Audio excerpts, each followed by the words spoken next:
Hello. Good morning. Good morning. To be on the phone and leave on the phone. Okay.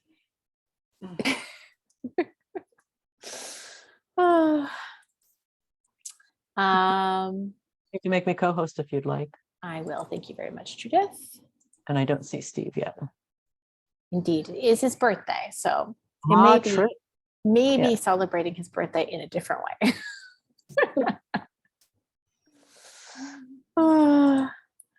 Welcome all, those of you who I can see and those of you who I can't. I imagine a couple more people will come in the next couple of minutes, but if there's anyone who's on the call who has their video off who wants to turn it on, it always makes it nicer for me to see your faces. And I say that recognizing that we're often not in places physically, mentally, spiritually, or otherwise where we can have our cameras on. So I totally get it if you can't, but if anyone is, willing to turn on their camera and feels that they're in that space, I am grateful to see as many faces as possible. I want to be respectful of everyone's time who is here on time. So we'll go ahead and get started. And if people come in as I'm talking, great. And if not, we will have a nice intimate group this morning. So welcome to the final installment in our gynocentric Torah series, in our Women You Won't Meet in Hebrew School series. And I have to just start by saying, Sally, that I feel so bad that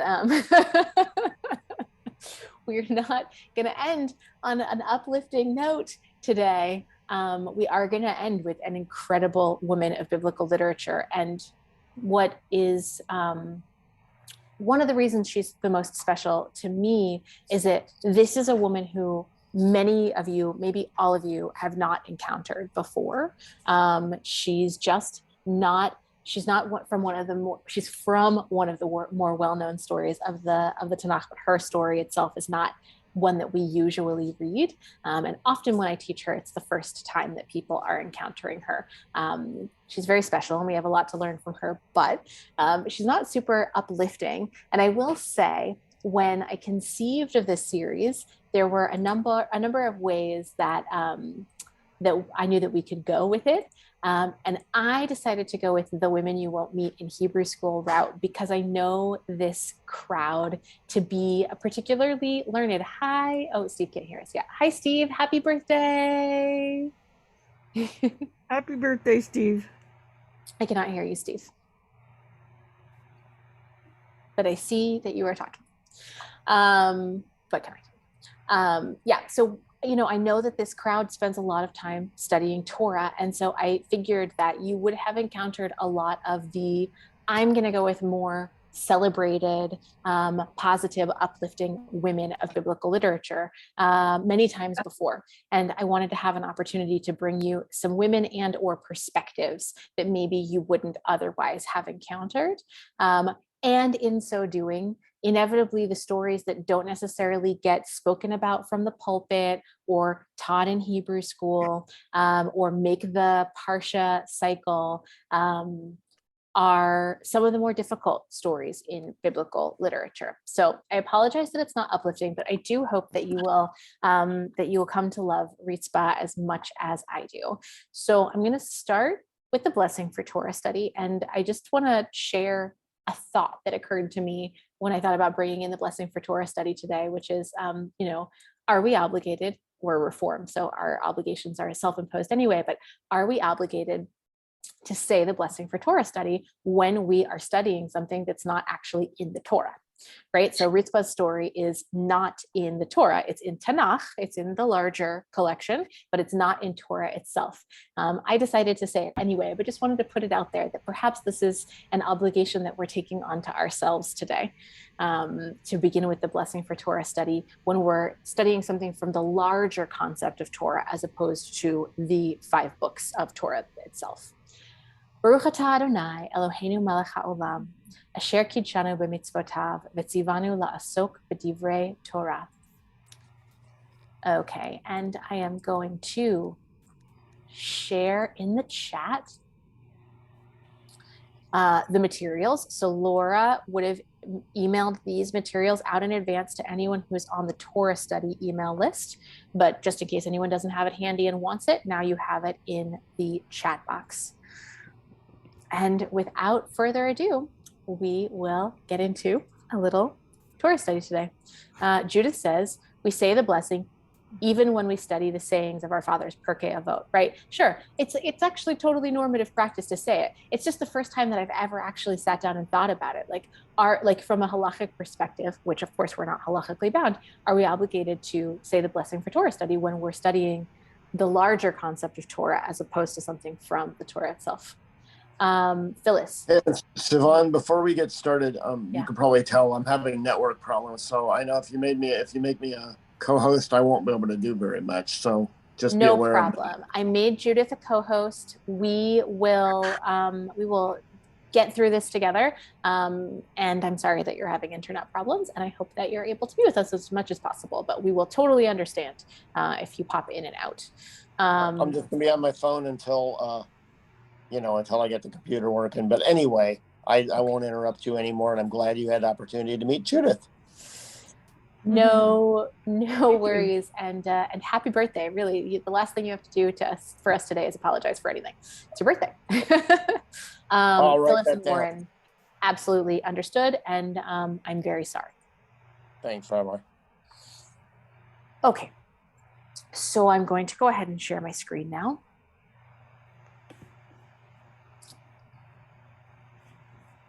And we today are going to be meeting Ritzpah, a character who emerges in the larger narrative of, I believe 2 Samuel is the book where she first emerges.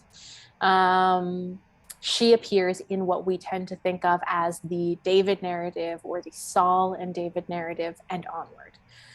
And she has been beloved by poets, particularly, interestingly enough, English poets, I think 18th century English poets. And so I'm going to start with an excerpt from William Cullen Bryant's Ritzpah as kind of not an intention setter, but a sort of mood setter to bring us through the poetic lens into the world of Ritzpah. The low, heartbroken, and wailing strain of a mother that mourns her children slain. They died, and the mother that gave them birth is forbid to cover their bones with earth. So that's sort of a little glimpse into the story of Ritzpah. And now let's take a look at the story itself. So can I ask anyone who might want to volunteer to read for us today, if you would be so kind as to raise your electronic hand. And if anyone raises their physical hand and I don't see them, I would be grateful to anyone else to shout out and let me know. Joan, please, let me just see how much of this we have. Yeah, you could just read this up until the bolded questions from 2 Samuel. Okay. During the war between the house of Saul and the house of David, Abner, Saul's army commander, supported the house of Saul. Now Saul had a concubine named Ritzpah, daughter of Aiah, and Saul's son Ishbosheth said to Abner, "Why have you slain my father's concubine?" Oh, I'm going to pause you there just for a moment to make sure that we read this one correctly, because the difference between slain and lain here is quite important. That's right. Why have you lain with my father's concubine? Abner was very upset by what Ishbosheth said, and he replied, "Am I a dog's head from Judah? Here I have been loyally serving the house of your father Saul and his kinsfolk and friends, and I have not betrayed you into the hands of David. Yet this day you reproach me over a woman. May God do thus and more to Abner if I do not do for David as the Lord swore to him, to transfer the kingship from the house of Saul and to establish the throne of David over Israel and Judah from Dan to Beersheba." Ishbosheth could say nothing more in reply to Abner because he was afraid of him. Abner immediately sent messengers to David saying, "To whom shall the land belong? Make a pact with me, and I will help you and bring all Israel over to your side." Thank you very much. And yes, the names here are difficult, particularly. So my first question is, what happens here? And what is Rizpah's role in the politics that unfolds? So I'm going to go back through and sort of walk us through what happens and make sure we all understand the story itself. As I do so, I want you to be thinking of this question: what is Rizpah's role in the politics that are unfolding here? Okay, so during the war between the house of Saul and the house of David, so this is during the time when David is trying to wrest the throne away from Saul, who is the first of the Israelite kings. But it's not just Saul versus David, it's Saul and his house, meaning Saul and all his sons, versus the house of David. So during this war, as we're trying to see whether the Saulites or the Davidic line are going to be the ones to be in power, in control of Israel and Judah, Saul's army commander, so Abner is Saul's army commander, supported the house of Saul. So no surprise there. The army commander for Saul is supporting the house of Saul in this battle. Now, Saul had a concubine named Rizpah. And Saul's son says to Abner, to Saul's army commander, "Why have you lain with my father's concubine?" So what has happened here before we go on and take a look at the rest of this? What exactly is happening at this moment? There's an accusation of relationship between Abner and Rizpah, but we don't see from the text whether it's whether it's been validated. Right. Excellent. So at this point in the narrative, Saul has already died. And Rizpah is going to be essentially his widow.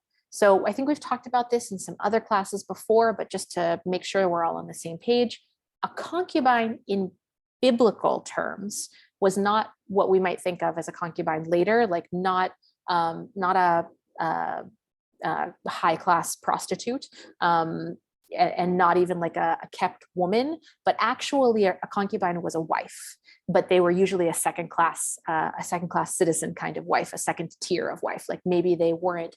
If a king is married to a concubine, the concubines are going to be the ones who aren't the daughters of other kings, right? They're from a lower social class, but they're still going to have been the wife. So at this point in the story, Rizpah is essentially one of Saul's widows.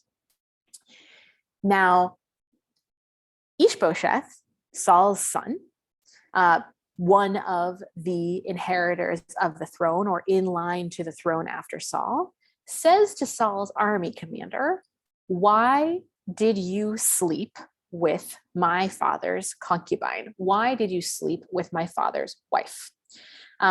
We will circle back and hone in on what this means.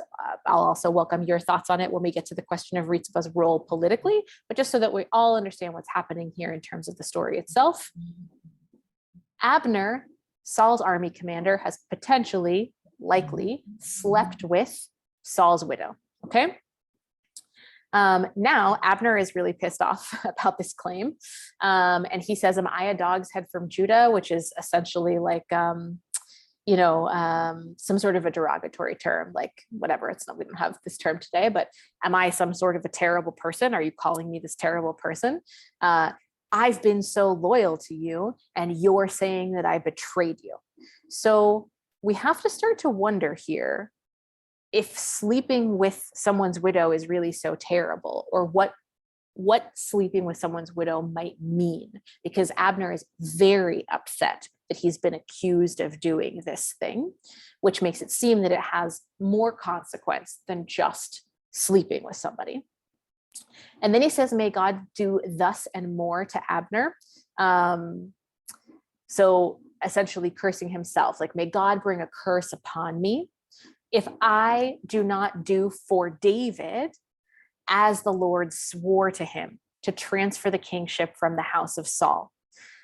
So Abner is so upset that Ishbosheth has accused him of sleeping with Ritzbah that he is saying, because you made this accusation against me, I am actually switching sides.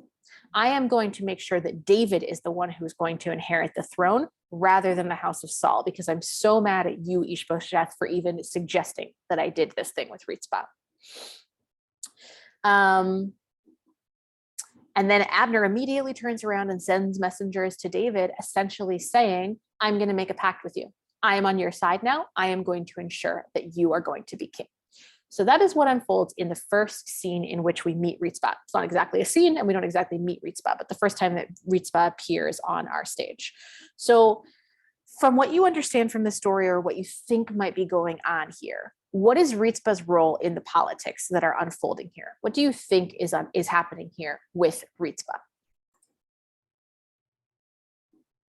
Well, it almost sounds as if by sleeping with her, Abner was attempting to become king in Saul's place, which would be kind of odd if she's a concubine. But I mean, why would you say, did you lay with her?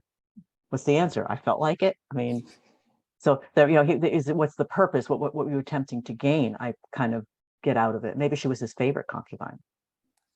Yeah, excellent. So your first instinct is dead on here. To sleep with a king's concubine was to try to wrest the throne. So while it appears on the face of this, like all Abner was doing was sleeping with Ritzbah, his sleeping with Ritzbah was actually his own attempt to claim the throne. And Ishbosheth knew it, and Ishbosheth felt threatened by Abner's doing this. And we're going to see later on another biblical source text that's going to be proof to us of why sleeping with someone's concubine is actually a way of trying to lay claim to the throne. It doesn't matter that she's quote unquote just a concubine, because again, in terms of legal status in biblical age, concubines are of the same status as wife. They are of a lower social status, but legally they are in the same category. Rebecca, you have your hand up to read, right? Yeah, but I also have just been wondering, is this something that would matter if it was forced or not forced? If she agreed to it, or does it really even matter what she felt about it? I love that question. I think the very short answer is no. No, it doesn't matter. It matters to me, but it doesn't matter in the biblical sense. I think that this brings us back to a question that we asked when we had a chance earlier this year to study Bathsheba a little bit, which is like, what power did Ritzbah have in this situation at all? She's the widow of the deceased king, and her house is currently in control of the land, but it's in a war with David's house. And it's unclear at this point who is actually going to become the next king. So she doesn't have very much political protection by being in the house of Saul. And she's, status-wise, she's a concubine, right? She's of a lower class than even queens. So she doesn't probably really have any power to say yes or no to any of the men in the story. And we're about to see that powerlessness intersect with men in a few different ways for Ritzbah. Diane has her hand up, by the way. Oh, thank you. Let me say this one last thought and then I'll get to you, Diane. And then the last thing that I wanted to say is that, and we'll see this later on in our text as well. Again, legally, the only people who could sleep with a wife of a king after a king died were other kings. So Abner's doing this was also sort of an abuse of power because he's not a king. He's an army commander. He did it in order to try to become king. But yeah, her consent in this matter is pretty much out the window. And of course, we have no idea what her relationship was like with Abner, who was her husband's army commander, but it's going to be much more questionable what her relationship is going to be like with other men in the story. Diane, and also I wanted to lift up your comment, Diane, in the chat. That yes, dogs were unclean scavengers and could be dangerous, and that this was, yes, am I a dog's head from Judah is actually, or am I a dog's head is a standard biblical insult. I was also wondering if you're saying she's a concubine, so she wasn't a princess from another area. So if she was from that area, I'm wondering, would she have more political power, possibly because the people might be behind her? I like that. Difficult to know, because the way that women's history tends to be written is that we don't see a whole lot of that. I can only think of one instance of the people rising up on behalf of a woman in the Bible, and that's what we looked at a bit yesterday with Miriam in Numbers 12, when the people refuse to move on until she is brought back into the camp. But it's certainly, if she were a queen instead of a concubine, there's at least the argument that she would have had more support. Because a concubine is probably a lonelier position. Although a queen was usually a political alliance where they were brought in from another locale. So it's not like the people around a queen even would necessarily be her people. She's usually brought in from other areas. Excellent. Okay, we will move on. Okay, we talked about this. Abner's motivation for laying with Ritzpah was an attempt to wrest the throne. Great, Steve. Thank you. Okay, excellent. So now, Rebecca, I will invite you to read, and I just want to see how far this excerpt goes. Yeah, about a page and a half, if you'll read this excerpt from 2 Samuel 21.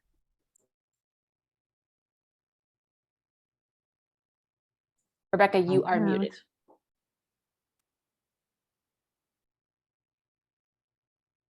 All fours. There was a famine during the reign of David, year after year for 3 years. David inquired of the Lord, and the Lord replied, "It is because of the blood guilt of Saul and his house, for he put some Gibeonites to death." The king summoned the Gibeonites and spoke to them. Now the Gibeonites were a remnant of the Amorites, to whom the Israelites had given an oath. And Saul had tried to wipe them out in his zeal for the people of Israel and Judah. David asked the Gibeonites, "What shall I do for you? How shall I make expiation so that you may bless the Lord's own people? Whatever you say, I will do for you." Thereupon he said to the king, "The man who massacred us and planned to exterminate us, so that we should not survive in all of the territory of Israel, let 7 of his male issue be handed over to us, and we will impale them before the Lord in Gibeah of Saul, the chosen of the Lord." And the king replied, "I will do so." The king took the 2 sons that Rizpah, daughter of Aiah, bore to Saul, and the 5 sons of Merbah, daughter of Saul, and he handed them over to the Gibeonites. They impaled them on the mountain before the Lord. All 7 of them perished at the same time. They were put to death in the first days of the harvest, the beginning of the barley harvest. Then Rizpah, daughter of Aiah, took sackcloth and spread it on a rock for herself, and she stayed there from the beginning of the harvest until rain from the sky fell on the bodies. She did not let the birds of the sky settle on them by day, or the wild beasts approach by night. David was told what Saul's concubine Rizpah, daughter of Aiah, had done, and David went and took the bones of Saul and of his brother Jonathan from the citizens of Jebishgalat, who had made off with them from the public squares of Bethshan, where the Philistines had hung them up on the day the Philistines killed Saul at Gilboa. He brought up the bones of Saul and of his son Jonathan from there, and he gathered the bones of those who had been impaled. Thank you. Okay, I'm actually going to stop my share. I'm going to once again put the text into the chat, just in case anyone who has joined us recently doesn't have it. So if anyone wants to be looking at the text while I'm not sharing my screen, you can. And so my question is, what happens in this chapter of Ritzpah's story? What is the story that actually unfolds in 2 Samuel 21?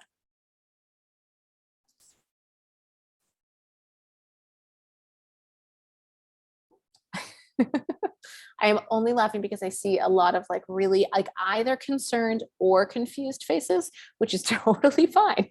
Totally fine. I will walk us through it if it wasn't clear on the face of it. But it sounds like God is punishing the people under David for Saul's misdeeds against the Gibeonites. And David said, goes to the Gibeonites and says, "How can I make this right for you?" And they tell him they want blood from Saul's offspring. And David says, okay. And then they impale the people, and Rizpah is trying to protect the dignity of the bodies of her sons. Excellent. Okay. Yes. So we have a famine in the land during David's reign, early in David's reign. Okay. And it has already lasted at this point for 3 years. So a lot of our biblical stories involve famines. And we see a lot of people having to move from one place to another because of a famine. We see a lot of death and destruction happening because of famines. This is something that was a regular and very problematic occurrence in the biblical age. So we have a 3-year famine. And David goes to God and says, why are we suffering this famine? And God says, it is because of the blood guilt of Saul and his house, for he put some Gibeonites to death. So all of a sudden, allegedly, God is telling David that the house of Saul did something problematic, killed some people that they shouldn't have killed. And God is so upset that God is causing a famine in the land. And the only way to appease God is to kill the remaining descendants of Saul. So now I'm going to ask you to be critical thinkers yourself, and to look at this text and tell me, if not look at the text itself, but the story that we just told, that Sally just recapped for us. Is there anything concerning to you about it? If you're going to look at it, if you're not going to just trust this as the word of God, if you're going to say, do I believe this or not? What else might be going on here? If we think of this politically instead of biblically. Yeah, Diane. Oh, you're muted, Diane. We're still muted. He just took out all the challenges to the throne. I mean, that might come back and say, you're not the rightful king, and we are. So he just wiped them out. They did this in England all the time, as you know. Right. Well, Forgot we have that tutoring and connection. Yes. Yeah. That's exactly what I was thinking, is that this is almost like using God as an excuse for getting rid of all your rivals. Yes. Yeah, it's really convenient for David that God wants exactly what David wants. Mm-hmm. It's often convenient for David. Mm-hmm. Yeah. So let me ask you this. Does this track with David's personality? Oh, yeah. What else has for David sure. And done? actually, Pat said yes, and I went, did you? Just because of his, having his person that he wanted to, make a wife, he got rid of the husband. Yeah, excellent. So we know from the later story chronologically of David and Bathsheba that when David wants Bathsheba for himself, he accidentally gets her pregnant. He goes ahead and has Uriah killed, right? So we know that David is not above killing people off in order to get what he wants. That is actually a part of David's character, as we know from elsewhere in the story. So there is something to the fact that it's rather convenient that David has this telephone where he can just call God, and only he and God are speaking to one another. And then God says to David, it's not a real telephone. Okay. That was a metaphor. How do you do that with George Burns only? He has a direct line to God, and then God says, what I really need from you, David, to solve this terrible famine that's happening is that you kill everyone who's left in the house of Saul, right? It's very convenient.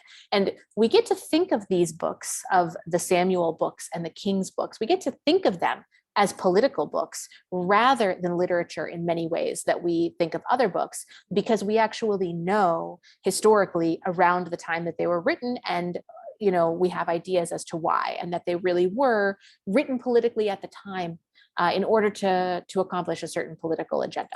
So in thinking of this through a political lens, what we have is David deciding that he needs to kill off all of Saul's house in order to remove the threat from him to the throne, blaming it, putting it in the hands of the Lord, saying that the Lord said that we have to do this so that no one can question him for it, so that he doesn't have blood on his hands, right? Unlike in the Uriah story where he's going to have blood on his hands. And Unfortunately for Ritzpah, and this is the second time that we see Ritzpah after the text that we studied earlier, unfortunately for Ritzpah, her 2 sons that she had with Saul are among the 7 children of Saul that are going to be killed in this moment. And David puts them to death, but does not bury them. He leaves them out. And Ritzpah takes a sackcloth and spreads it on a rock for herself, meaning she sort of makes herself a little bed tent situation. And she stays by the bodies of her sons from the beginning of the harvest until rain falls from the sky on the bodies. And so thinking of this in terms of seasons, this is probably at least a couple of weeks, if not longer, that she's out there. And she's just out in the elements because she wants to keep her sons from being defiled by birds and by beasts. She is out there keeping vigil by her children until they are buried. And when David learns what she did, he goes and he takes the bones of Saul and Jonathan from the people who had done the same thing to them, who had not buried Saul and Jonathan, right? His enemies. I mean, Jonathan was his friend, and that's a much more questionable, but he's also the heir to Saul's throne. He goes to the house of his enemy, right? To his enemy's house. And he takes their bodies from where they had been put out on the public square. And he brings them and he gathers them and he buries them along with the 7 sons of Saul that he has just himself killed. So what does that tell us about Ritzpah's power in this moment? Like, Rebecca, to go back to your question of power, this is the moment in Ritzpah's story where she has power, right? So what kind of power does she have? How does she effectuate change here? Yeah, Diane. She makes, sorry. Well, she got a lot of political support from probably all the community because she's been out there for ages and enough that, David heard about it because people have been talking about it. Ritzpah's been out there for ages guarding these bodies, and she's still out there and she's not leaving. And we're noticing and we're paying attention, and we're still paying attention because she's still out there. Okay, maybe. If that's the case, it's midrash, right? Which is not to say that it's not the answer, but if that's the case, it arises out of the white fire of the text, right? Of the spaces in between the words. The text itself doesn't talk about the communal response, right? Judith, were you going to say the same thing, or? No, I was going to say the opposite, but I like Diane's answer better because I was going to say, oh, David feels guilty. David needs to atone for his sin. David gets a message from God and then goes and does what God told him to do yet again.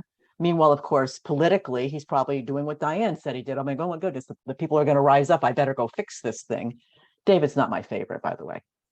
Okay, first of all, humans who are on this call, we have a machloket, right? We have 2 different people bringing 2 different opinions about what might be happening, which is very rabbinic. I love it.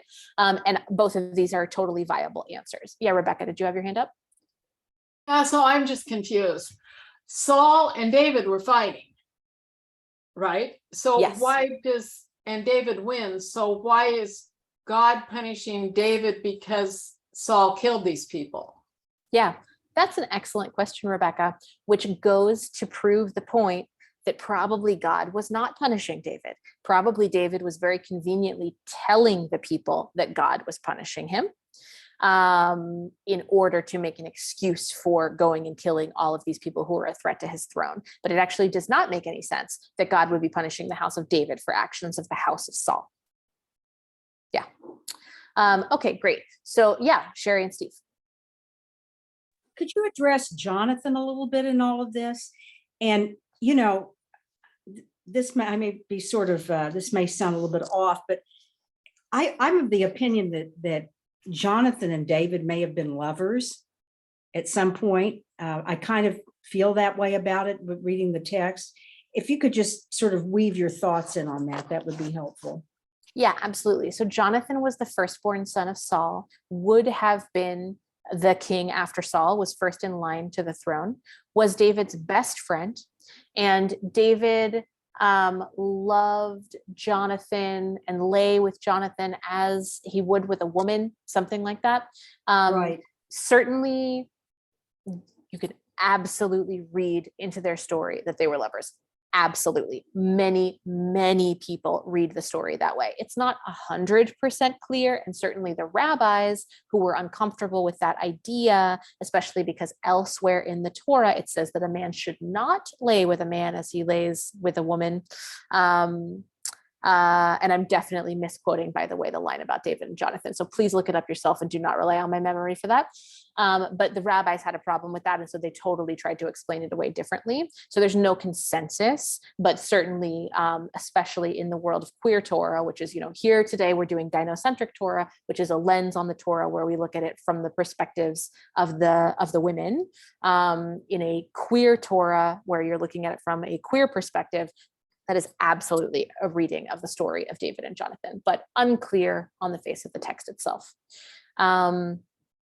My personal read is that David was bisexual, because David had, from how I read it, he had at least one male lover in the story and many female lovers. Jonathan is dead at this point. So by this point in the story, Jonathan has died in a battle fighting for the house of Saul. And when Jonathan and Saul die in that battle, the local people who were fighting on David's side, who conquered them, didn't bury their bodies, and did the same for their bodies as David did for the sons of Merav and Ritzpah. I just want to ask, so it appears to me that David is not mourning his friend, lover, whatever, Jonathan. Am I correct in that? Is he mourning him, or he's not mourning him? What am I missing? David has absolutely mourned Jonathan. There's a very famous section of the Bible where he goes on and on about his love for Jonathan and mourns him, but that's earlier, when Jonathan has died. Jonathan and Saul died before we enter the story today, before any of this business happens with Ritzpah. It all happened earlier. However, I would say that we can at least imagine that David's decision to go and collect the bones of Saul and Jonathan was in part because of his love for Jonathan. Sally, did you have your hand up because you have a question or a comment? Yeah, and this might be obvious, but just sort of adding to the, possibility that that David wiped out the, heirs of Saul to get rid of his, political opposition. He also was probably could have been using the house of Saul as a scapegoat for the the tragedy of the famine, so that, the people wouldn't be blaming David or saying that God was, punishing David, or punishing the people on David's account. So it kind of served two purposes, potentially. Absolutely.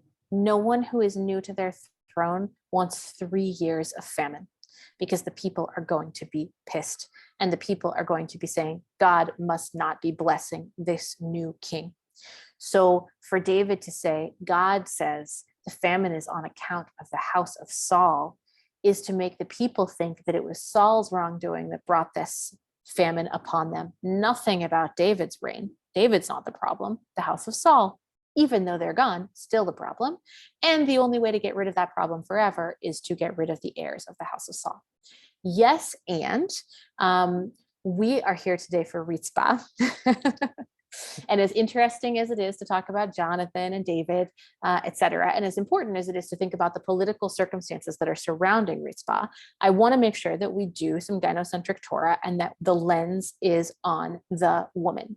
So my question for you is, at this point in the story, when we think about this, if we put ourselves in Ritzpah's shoes, what is this story from her perspective? What might she be feeling or thinking or doing at this point in the story? What has befallen her? What happens when we put ourselves in her shoes? Well, this is horrible for her. I mean, she's lost her husband, probably her position, and now she's lost her protectors, her sons, which are hopefully, she was close to, and I don't know if they were nursemaided or not, but she was probably close to them. And they're also her protectors. So she's alone. I also imagine, I don't know, because a lot of reasons, I don't know. I'm ignorant of this stuff mostly, but I imagine when she sat out there, she didn't really feel powerful. I think she just felt resigned. And like nowadays, when Moms Against Guns and all the other organizations, sometimes I feel like you could only keep going if you felt like you could have an impact, but yet that's not the case. She sat there, and I think I don't want to bring politics into it today, but I think it's a good lesson for us. We've got to hold our ground, and if somebody should be buried, damn it, make it happen, that kind of thing. So I admire her greatly, because when you're so much into spirit, to continue doing an act is very difficult. Yeah, excellent. Okay. Now that we are thinking, yes, agreed, Diane. Now that we are thinking of this through the lens of Ritzpah, we are going to shift gears and take a look at a poet who also thinks about this story from the perspective of Ritzpah. It's not written in her voice, it's not a persona poem, but it is looking at this story and looking at Ritzpah's experience. This is In the Shadow of the Hill of Gibeah by Reed Bruner. Steve, do you want to read this poem for us? Sure. Sorry about that. It took me a little bit to find the button. Longing for a graceful arrow to feather the blood of the carrion king, you forge a haphazard device to commune with the dead from copper plates, lavender incense, shellfish husks, and telephone wires threaded through the caved-in tunnels of your dead son's gossamer wrists, the holiest witchcraft ever conceived. Sprawl on the charred ground and labor your breath till 3 weeks' supply of candles pool into molten puddles, surrounding the offering site.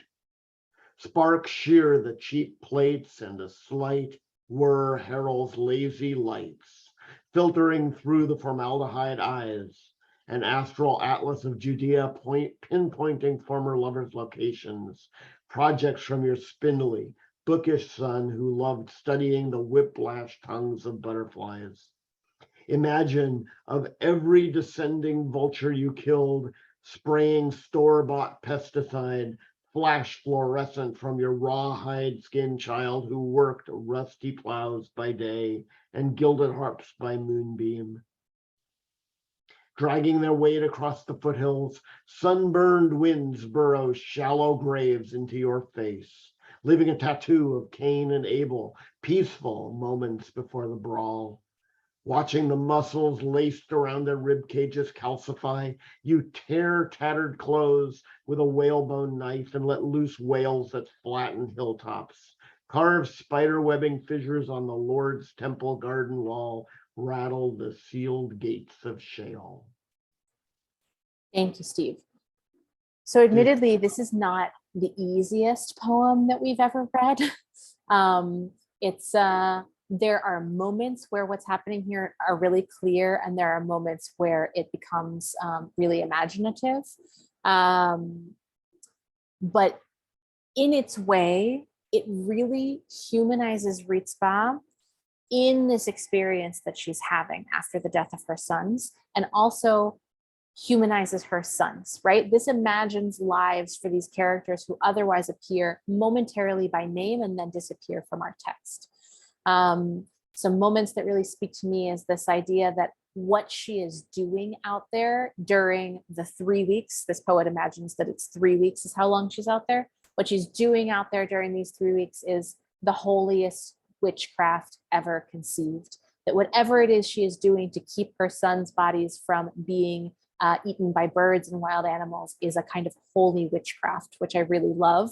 and makes me think of Randy's comment about, how can we draw on Ritzpah's energy and willingness to keep going today? One of my favorite signs that I encounter at protests is the "We are the daughters of the witches you didn't burn," right? So this idea of like witchcraft and women's power.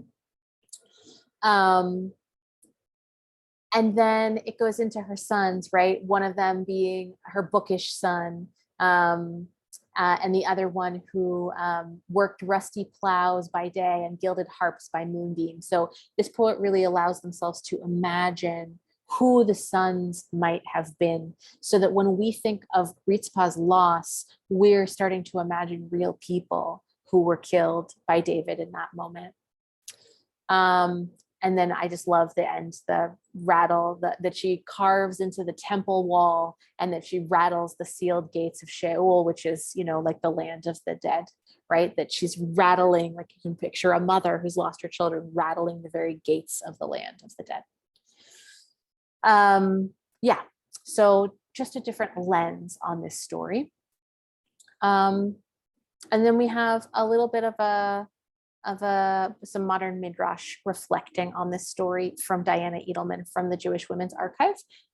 Is there anybody who would be willing to volunteer to read? You could raise your electronic hand for me. Yeah, Diane, please.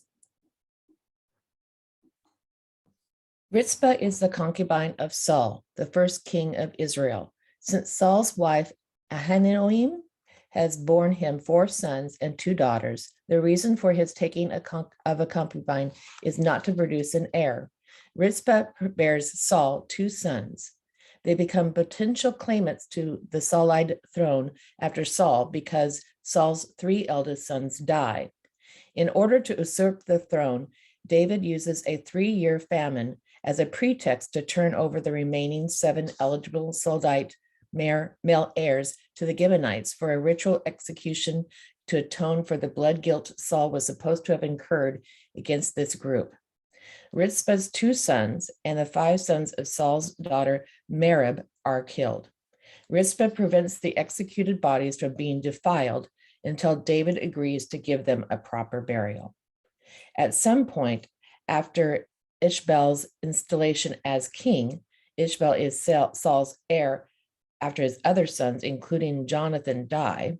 His great uncle Abner, the seasoned commander of the Israelite army, makes a bid to wrest the throne from the inexperienced youth by sleeping with Ritzpah. It may have been the practice in ancient Near Eastern kingdoms to lay claim to the throne by having sexual relations with the former king's wives or concubines. See Great. Also 2 Samuel, etc. Thank you very much. Yeah, so these are other instances in our biblical literature that show someone trying to wrest the throne by having sex with the former king's wives or concubines. And we'll take a look at one of those in a minute. So this is really, in a way, just a recap of what we talked about already, but it also gives a little bit more depth and a little bit of nuance to what we've been looking at. We learn that Abner is actually Eshbaal's great uncle, so that complicates the idea of him sleeping with Ritzpah, that this would have been a member of Saul's family.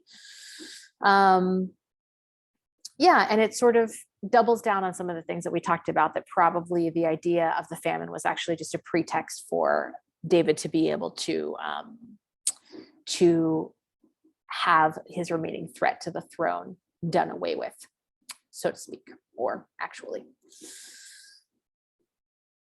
Okay, and then we have a little bit of midrash. So the rabbis imagining their way into this story.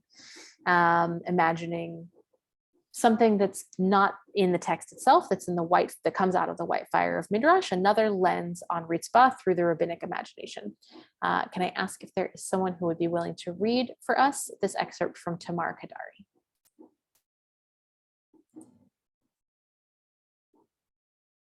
I'll do it.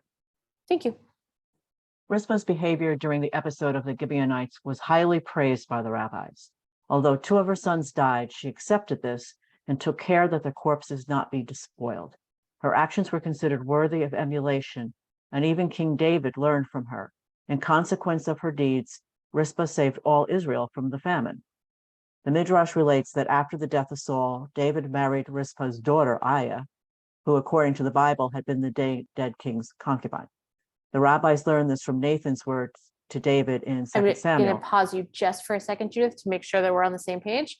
David married Rizpah, daughter of Aiah. So Oh, David sorry. doesn't marry her daughter, but he marries Rizpah herself. I'm sorry, I put a parentheses in there, didn't I? The rabbis learned this from Nathan's word to David in 2 Samuel. I gave you your master's house in possession of your master's wives, with your master's wives alluding to Rizpah. Although for appearance's sake, a man may not marry his father-in-law's wife, David married Rizpah after Saul's death, since the king's widow may only marry another monarch. Thank you. Okay. Okay, so I'm going to stop the share for a second in order for us to talk about this midrash and what it does for Rizpah's story. So what happens to Rizpah's story when we consider it from her perspective, right? When we shift this to a gynocentric lens, what happens to Rizpah's story when we read it in light of this midrash? Yeah, Sherry. Well, I mean, I'm just really, really disturbed by this. I mean, here David was responsible for the deaths of her two sons that she, in my opinion, was just inconsolable over their death. I mean, to the point where she was out in the elements, the way we described it. And then to bed down with this man who was responsible for the death of her two precious sons is just abhorrent to me. Yes, and probably was important to Rizpah as well. When we think of it from her perspective, right? First she lost her husband, then she lost her sons. Then she had to keep vigil by her sons in order to make sure that they got buried. And again, remember, this is in the rabbinic imagination. This is not in the Bible itself, but in the rabbinic imagination, David marries Rizpah, and now she has to be married to the man who is responsible for the destruction of the house that she comes from, in which she was in power in, right, for the house of Saul, and for the death of her sons, and even for the way in which he treated the death of her sons. So this again brings us back to Rebecca's question about what power Rizpah had, right? How powerless she must have been and felt in order to have ended up in this situation, right? How it's powerlessness upon powerlessness in her story by this point, if she's married to David, is at least one way to read this. Now, one of the things that happens here in the rabbinic conception is that the rabbis really love Rizpah. So let's try and redeem the rabbis for a minute and think about where they might have been coming from. But the rabbis really love Rizpah. They believe that what she did for her sons was so righteous, was such an act of tzedakah or of chesed, that it was because of her that Israel was saved from the famine. It wasn't because David killed the sons of the Saulite line. It was because of Rizpah's actions that the famine ended. So they already have elevated her to a very high place. Once they've elevated her to that high place, it's hard for me to believe that those rabbis, I'm not sure how capable they were of thinking of this story from her perspective, but it's hard for me to think that they would have subjected her to something as terrible as having to marry the man who did what David did to her sons. So what I want to propose is that in the rabbinic imagination, where they're definitely not thinking of Rizpah's powerlessness or of what this must have been like emotionally or mentally or physically or spiritually for her. But from their perspective, she is a woman with nothing in the world. She is a childless widow without a husband, with no protection. And for her to be able to marry King David, who the rabbis, despite his behavior, absolutely loved, he's for them the best of the best. they're probably thinking that they're doing something really wonderful for Ritzpah by saying that she married David. They're saving her from this horrible fate that she would have had as a childless widow who's lost all of her status and power in the world. And she gets to be married to the great King David. So it's not to say that I agree with their perspective, but that when we ask ourselves why the rabbis would have done this to her, that we can at least imagine that that might have been their thinking. But that slightly uplifting note is only going to last for a moment. I'm going to make it worse for you, and I apologize. Can I ask for a volunteer who is willing to read this excerpt from Samuel 16? I'll read it. Please. Ahithophel, one of David's counselors, said to David's son Absalom, "Have intercourse with your father's concubines, whom he left to mind the palace. And when all Israel hears that you have dared the wrath of your father, all who support you will be encouraged." So they pitched a tent for Absalom on the roof, and Absalom lay with his father's concubines, with the full knowledge of all Israel. Thank you. Okay, so what happens to Ritzpah's story when we read it in light of the Midrash that we just read and this excerpt now from Samuel 16?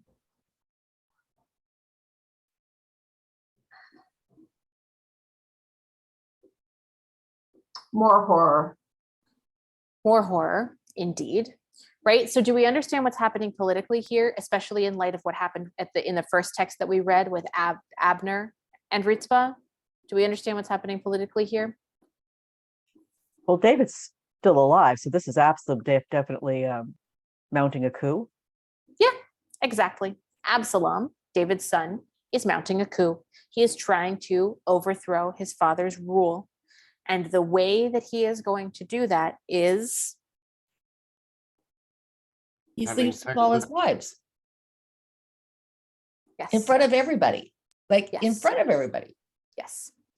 Are Really you one of the- suggesting, are Go you ahead, Steve. suggesting that the Rizpah incident with David is sort of like her taking control of the throne? No, what I'm suggesting is that if Ritzpah became a concubine of David's, as the rabbis say to us in the Midrash, then a few chapters later, when Absalom tries to overthrow his father's throne by sleeping with all of David's concubines, Ritzpah is going to be among them. Okay, got it. Ew. So her story begins with Abner sleeping with her, trying to take the throne from the house of Saul, or trying to really become king of the house of Saul. Then we have her losing her sons. And then in the rabbinic imagination, we have her becoming David's wife or concubine. And if that happens, then we also have her being subjected to this horrific scene that happens with Absalom on the roof. So this is actually, although it's a gross way for her to have power through sex, that maybe that's part of why she's a powerful figure, is because everybody wants to get to the throne through having sex with her. Yes, that is, stop my share for a minute. Yeah, absolutely. If I guess what I would say about that comment, Steve, is that if we're reading this through an androcentric lens, that's the reading.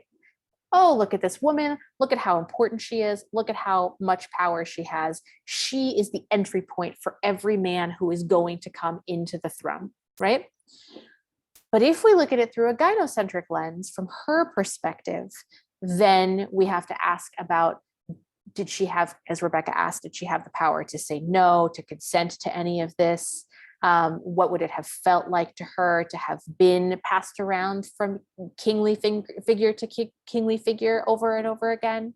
What would it have been like for her to be subjected to being with David after he killed her sons? And I think that, I think this is a good note to end this series on, even though it's a sad note to end the series on, because Ritzpah's story is so terrible.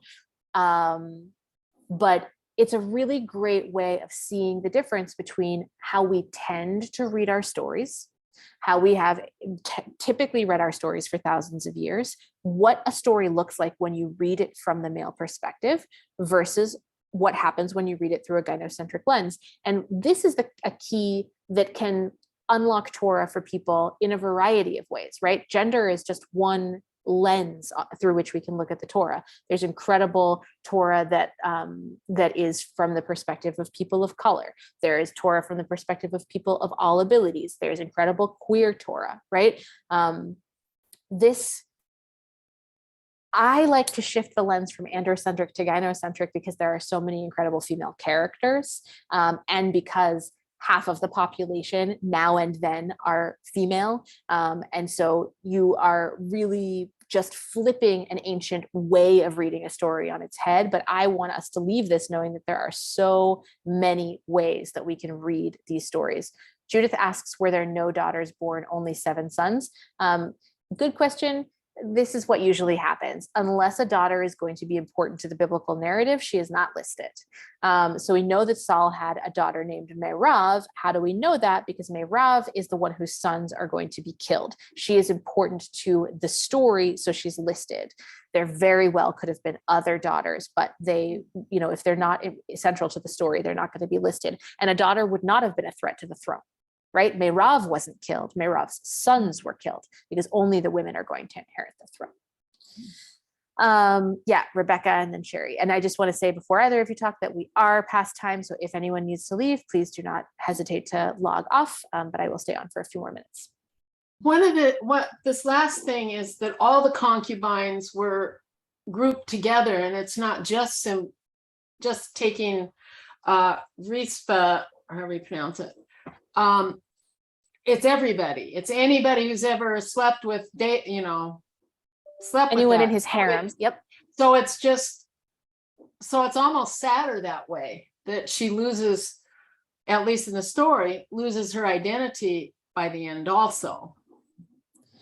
Yeah, I don't know if it's sadder in a story that's so sad, but I do think that it is a more audacious act that Absalom is carrying out than we have seen up until this point, because Saul also had many wives and concubines, and Abner only tried to usurp the throne by sleeping with Ritzpah.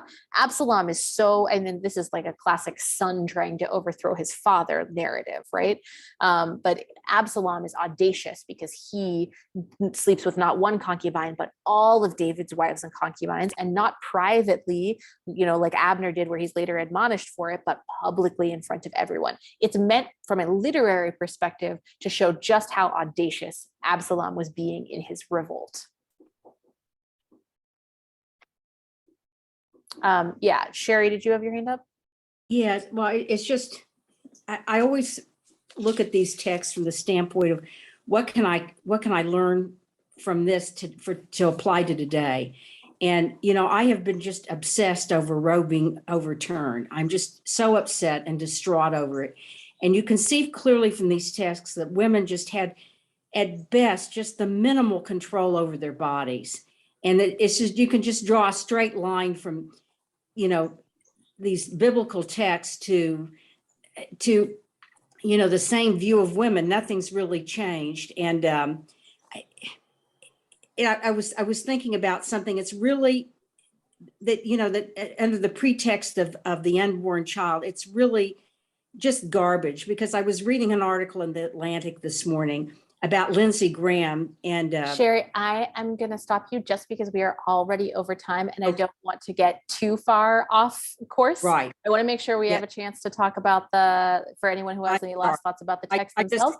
But I appreciate what you're bringing. And I think that we want to bring it back to what Randy offered about what we can learn from Ritzpah about, and I think that's the question that you posed, Sherry, is, what can we learn from these texts? And I think Randy said it really beautifully earlier, that we can learn to keep going even when something is so hard, and that no matter how heartbroken or in how much pain we are, that perhaps we can find it within ourselves to keep going, is really a lesson that I think that Ritzpah has to teach us. Diane, then I'm gonna say a last word, and then I'm gonna wish you all Shavua Tov. I was just wondering, where is David when Absalom's sleeping with all his concubines? Ah, yes, outside of the city. He has fled because he feels a threat from Absalom and the forces that Absalom has gathered. And David actually goes outside of the city, leaving his concubines in charge. He goes outside of the city to sort of rally his own troops, and then he comes back in to fight a pretty epic battle with Absalom.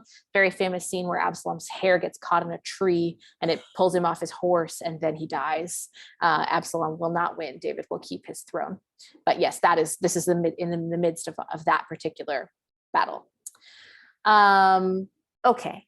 I just want to thank you all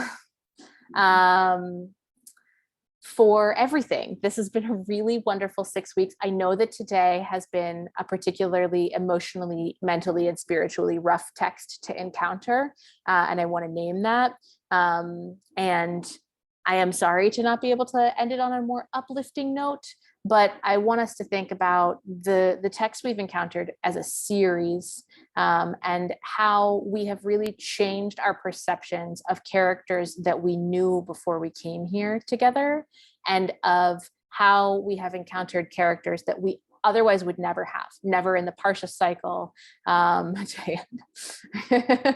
Thank you. You can direct questions like Diane's to Rabbi Joseph if you want me back to do series like this. She's the person that you have to talk to. I am a powerless woman here. But if Rabbi Joseph hears lots of emails from how much you love the series and would like something else like it, she will absolutely let me know that. And especially if you want things to be different, if you want them to be a little bit more uplifting, or if you have like a specific theme of something you'd like to encounter, like please send lots of emails to Rabbi Joseph, and then she'll let me know. But yeah, I hope that more than anything, what we take away is the idea that Torah is something, as our tradition teaches us, that we can and should turn over and over and over again. And the lens that I invited us to put on the Torah in this series is just one way to turn the Torah. But when you turn it in this way, it can change the experience of everyone who encounters it. And so I hope that we'll all do a whole lot more of this going forward. Thank you all for making this an incredible series. It's always so lovely to be studying Torah with you, and I'm glad that I get to continue doing this outside of the context of the series, and I will see you soon. Thank you very much. It was just Thank wonderful. you. It's a terrific series. Thank you so much. And it's uplifting to know, how much the women that we don't know about have to teach us. Yeah, absolutely. And there are many, many, many, many, many more of them. And there are also lots of women who we do know about, but who have so much to teach us that we've never encountered, because we've generally encountered them as people who move along the stories of men. And there's so much rabbinic thought and midrash and other stories, both modern and ancient, that have come up about these women that we don't ordinarily encounter. So there is a spring like the one from Miriam is what the women of Tanakh have to offer, I believe, as someone who has dedicated her life to studying the women of Tanakh. Thank you very much, Steve, for putting that in the chat. Happy birthday, Steve. I hope you and Pat have a great day celebrating today. Thank you all. Be well. Until next time. And by the way, I want to Thank thank you. Sherry. I want to thank Sherry because I understand from you, Sivan, that Sherry's the one who went to Rabbi Joseph originally about this or something, wanting to do. Yes, absolutely. Sherry, this was your idea in the first place, and you went to Rabbi Joseph, so thank you. So you hit, My you hit a pleasure. home run on that one there. Oh, well, thank you. And happy birthday, Steve. Happy birthday. Many more. Happy birthday, Steve. At least another one. Sivan, we could probably go on and on, but also bringing in the wealth of the modern feminist commentary is just, and the poetry and the commentary has just been really, really a wonderful opportunity for us to, hear something that we haven't heard. I'm so glad. There's a new movement called the Kranjak test. Has anybody heard of it? Could you spell that, please? let me see, Kranjak-C. Oh, it's something like that. But if you put in the word the before and test after, then the correct spelling will definitely come up in Google. But there's something called the Kranjak test, which is a modern feminist scholar who has challenged all teachers of Torah today to, every time they teach, to ensure that they include at least one woman's voice on their source sheet. Nice. So I happen to always pass the Kranjak test because I've been doing that sort of as a de facto mode for a number of years, but it's really great to now be a part of a movement where teachers of Torah are encouraged to bring in women's voices, not necessarily studying women characters, but bringing in modern women's scholarship into the conversation. Now I have to go back into Safaria and redo all my source sheets before you look at them. Great. I hope you will. That is a I challenge will. I am happy to issue. I will do that. You know, you mentioned in passing, Sivan, too, which is really interesting, that there's people of color Torah, there's queer Torah. I mean, I never really thought too deeply about it. And but this is really something for all of us to study from different lenses. It opens up a whole new prism. Absolutely. And anytime that we have an opportunity to encounter Torah through a different lens, I think that it is a gift to all of us to engage in that. So now that we know that there are all these different lenses on the Torah, I hope we'll keep our eyes open for it and learn from different perspectives anytime that we have a chance to do so. I have a question to ask you. In Israel, how are you being received in Israel with the gynocentric Torah? I mostly teach American audiences in large part because I teach in English, and there are many incredible Torah teachers in Israel who teach in Hebrew, so they definitely don't need me to teach them. But there are also some really incredible feminist Torah scholars teaching here. Here, I get to be a student. Most of the time, I get to go to teachers and learn from them. And then sometimes I have the gift of being able to take what I've learned from them and translating it, not literally translating it, but taking what they've learned and bringing it to those who I teach. Torah is the gift that keeps on giving. But you're saying that in order to access it here from the States, assuming that some of this stuff is Zoomed, you have to be fluent in Hebrew. You would not be able to Zoom it like we are with you. Only if it's something that's taught in Hebrew. There are also lots of institutions here like Pardes and the Shalom Hartman Institute that are teaching in English. Are they teaching as much feminism as I like to learn? Not always. Shalom Hartman does have some incredible women teachers. Some of the more interesting Torah that I've learned has been there. It's not necessarily, but great Torah is everywhere. Great Torah is at your synagogue. It's online. It's in books. It's on podcasts. It's everywhere. So, I would say keep your eyes open for it. And, knowing that this is something you're interested in, Sherry, whenever I see something coming up that's on Zoom, I'll be sure to share it with you. Oh, well, thank you. That would be wonderful. Thank you. Yeah, absolutely. And we have the Kranjak spelled correctly. Thank you very much for that. All right, everybody, I'm going to sign off. Shavua Tov. I'll see you soon. Thank you for being here. Be well. Shavua Tov, Sivan. Thank you so much. Thank you. Thank you again. And thank you again. Thank you. שבוע טוב, תודה רבה.